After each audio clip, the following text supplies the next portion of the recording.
Shalom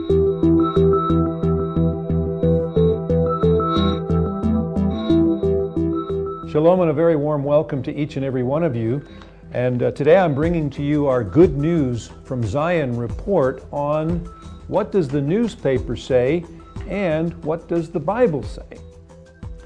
The future prime minister of the country depends on who can form the majority government out of a coalition of various parties. There was 33 parties that were running in this election.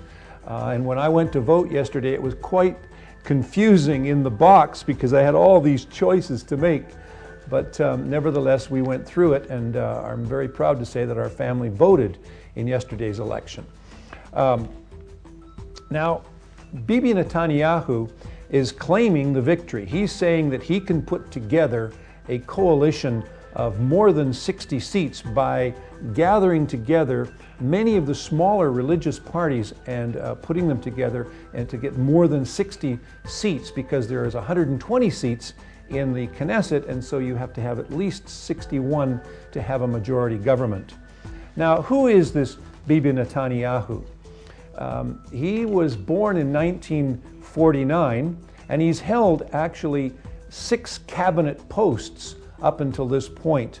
He's been a former prime minister, he's been a finance minister, he's been minister of defense and many other positions, and so he has a wealth of experience. He was born in 1948 or 49, and so he actually is the youngest person ever to hold the position of prime minister in Israel, when he was the prime minister from 1996 to 1998. He's a charismatic man who can be a very good speaker, excellent English, excellent Hebrew. He's been elected as the chairman of the Likud party because he withdrew from Sharon's government that was offering to pull out of the Gaza Strip in 2005, 2006. And so he resigned from that government, and he took over shortly thereafter the leadership of the Likud party, because Prime Minister Sharon at the time formed a new party called Kadima, of which Zipi Livni is the head of that party right now. Now, his father is a wonderful man, Benjamin Netanyahu's father, Ben Zion. He's over 90 years old now. He's still active as a professor of Jewish history.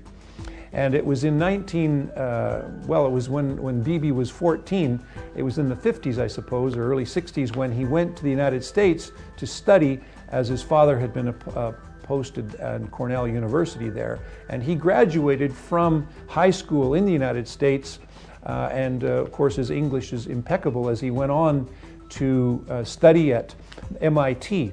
Massachusetts Institute of Technology. He got a degree in architecture, an undergraduate degree. He got a graduate degree in Sloan School of Management, also at MIT, and then he did some further studies in doctoral level at the Harvard University. And then he came back to Israel, and he was appointed as an international spokesman and representative for a company here, a manufacturing company here in Israel. Bibi's an excellent spokesman for Israel because of his skills in English and in Hebrew. He and his 3 brothers all served in a very elite unit in the IDF called Sayeret Matkal, a reconnaissance unit. Some of you will remember that his elder brother, Jonathan, was killed in the Entebbe raid when they went in. The Israeli forces, the Sayeret Matkal group, went in to rescue those people that were the Israelis that were held hostage in Uganda. He was the only casualty in that operation, sadly. His younger brother, Ido, is a medical doctor, and it's a very special family. Now, in the 80s, Benjamin Netanyahu was appointed to be the deputy chief of the mission at the Israeli embassy in Washington, D.C., under Moshe Aarons, who was the ambassador at the time. And then later he was appointed between 1984 and 88 as the Israeli ambassador to the United Nations. And that really launched him into his political career, as shortly after that he got fully into politics as he was elected into the Knesset, and it went on from there. And as I mentioned, has held 6 different cabinet posts. He's married, has 3 children, and he's been a very special friend to Christian Zionists. We've met Bibi on many occasions and actually interviewed him, as he is a very understanding of the value of Christians who stand with Israel and pray for Israel.